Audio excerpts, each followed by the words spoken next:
से जो अंतर्राष्ट्रीय और जो हमारा राष्ट्र है, इन दोनों को जोड़ने का कार्य किया है। ना कि सिर्फ भारत में बल्कि विदेशों में भी हमारे जो योग है उसका प्रचार प्रसार बहुत अच्छी तरह से किया है। आपका बहुत बहुत स्वागत है डॉक्टर शिवम कुमार मिश्रा जी। बहुत बहुत आभार खुशी दुबे जी। परम पूज्य गुरुदेव एवं परम वंदनीय माता जी को साक्षी मानते हुए उन्हीं को ये संभाषण समर्पित करते हुए मैं आप सभी विद्वत श्रेष्ठों के मध्य में अपनी बात रखने का प्रयत्न करूंगा। मैं समझता हूँ आज का जो विषय है वो कहीं न कहीं अयम निजम परम वेति गणानाम लघु चेतसाम उदार चरितानाम तो वसुधैव कुटुंबकम के पूरे वाक़ये को अपने आप में समायोजित करता है एवं संलिष्ट भी करता है।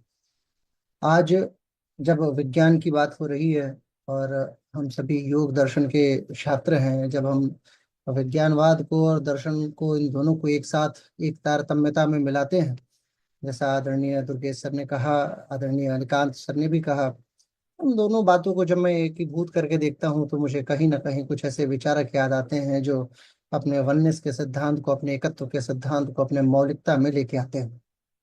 वो मौलिकता, वो प्रश्नशीलता जो आपको वननेस की तरफ आगे बढ़ाती है, जिसमें प्लॉटिनस का सिद्धांत मैं कभी भी नहीं भूल पाता हूँ। अपने अध्ययन के दौरान मैंने प्लॉटिनस के सिद्धांतों को, जो द वननेस का सिद्धांत रहा है, हमेशा से ही महत्वपूर्ण रूप में देखा है।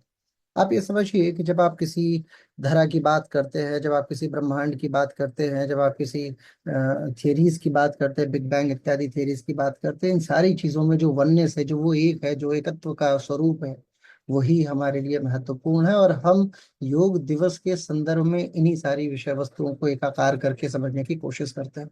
मैं बारूक स्पिनोजा की बात करता हूँ, जो ये कहता है कि सर्वम खलविदम ब्रह्म, यानी सर्वत्र यत्र तत्र सर्वत्र जो ब्रह्म है, उसी स्वरूप को स्पिनोजा अपने शब्दों में स्वीकार करता है और बताता है कि वास्तव में हमारा सिद्धांत कितना गौरवशाली रहा है। कोगिटो इर्गो सुमो, ये उसका सिद्धांत रहा। हमेशा से ये बातें अपने अपने परिष्कृत स्वरूप पे हम सभी के सम्मुख अग्रसित रही हैं। हमें एक चीज और ये ध्यान देना चाहिए कि जब हम बात करते हैं कि किस तरीके का स्वास्थ्य वृत्त विज्ञान होना चाहिए, किस तरीके की एकात्मता होनी चाहिए, एकात्मता का सिद्धांत भारतीय मनीषा में हमेशा से उत्कृष्टता से लाया गया है। चाहे वो जब आप एंशियंट पॉलिटिकल थॉट्स की बात करें, एंशियंट फिलोसॉफिकल थॉट्स की बात करें तब भी, और जब आप आज मॉडर्न पॉलिटिकल थॉट्स या मॉडर्न फिलोसॉफिकल थॉट्स की बात करते हैं तब भी, इन दोनों परिस्थितियों में आप कहीं ना कहीं एकांत के स्वरूप को, अनेकांत के स्वरूप को एकांत में प्राप्त कर लेते हैं।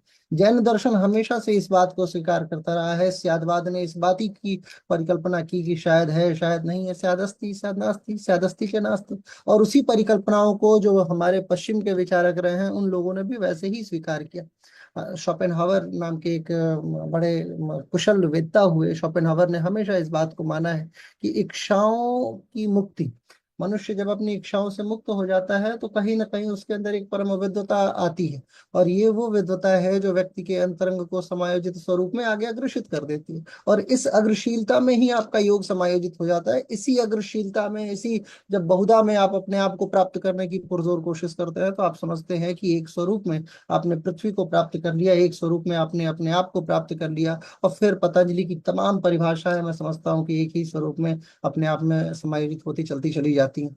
हमेशा से ये बात आया, विहाय कामनाय सर्व सर्वपुमाश्चति ही निष्प्रिय, यानी जो समस्त वासनाओं को छोड़ दे, जो समस्त वासनाओं का त्याग कर दे और निष्क्रिय होकर विचरण करने लगे, ऐसा योगी मैं समझता हूँ कि वननेस के सिद्धांत को अपने अंतरंग में पूरी तरीके से समायोजित करा पाने के योग्य बनता है। विषयों की गंभीरता का आलम ऐसा है कि समस्त विश्व आज भारत की तरफ देख रहा है। मैं जब दुबई में हूँ, जब मैं वियतनाम में हूँ, जब मैं अन्य यूरोपियन या अमेरिकन कंटिनेंट में हूँ, तो मैं इस बात को बहुत अच्छे से महसूस कर पाता हूँ।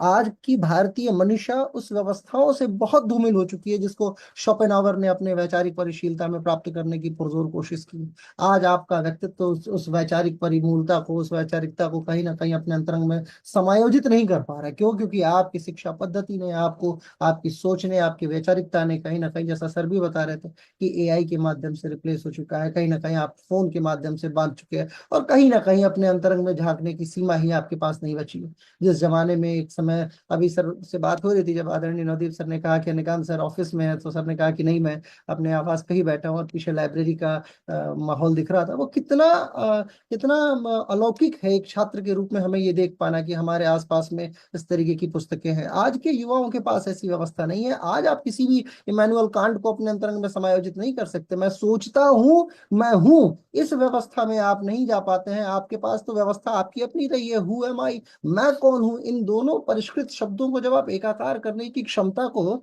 अपने अंदर लाने की व्यवस्था में समायोजित कर पाए, तब तो आपके अंतरंग में आए कि वननेस क्या है और एकत्व क्या है, एकात्म भाव क्या है। एकात्म का भाव इतना आसान नहीं है। अपने आप में अपने से विरुद्ध युद्ध कर पाना कहीं ना कहीं मैं समझता हूँ कि बहुत कठिन प्रक्रिया है।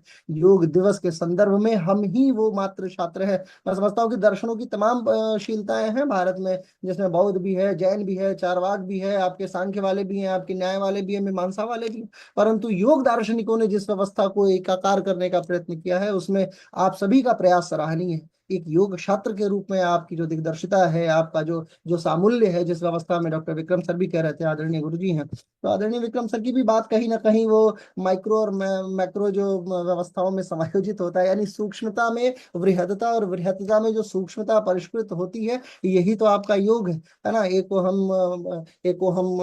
हूं मैं और उससे बहुत हो जाऊं, एक से मैं बहुत हो जाऊं, है।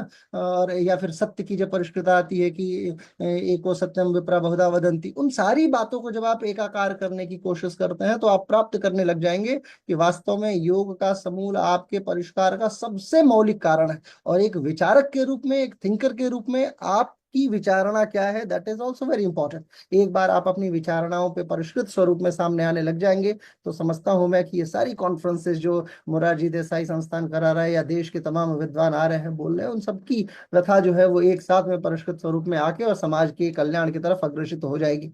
मेरी शुभकामनाएं आप सभी के साथ है। समय की बहुत गरिमा होती है, मैं बहुत ज्यादा नहीं बोलना चाहता हूँ, क्योंकि बहने की आदत है, थोड़ी दार्शनिक विचारधारा के हम लोग हैं। आदरणीय नवदीप सर इस विषय से बाखूबी परिचित है। और मैं आप सभी को प्रणाम प्रेषित करता हूँ।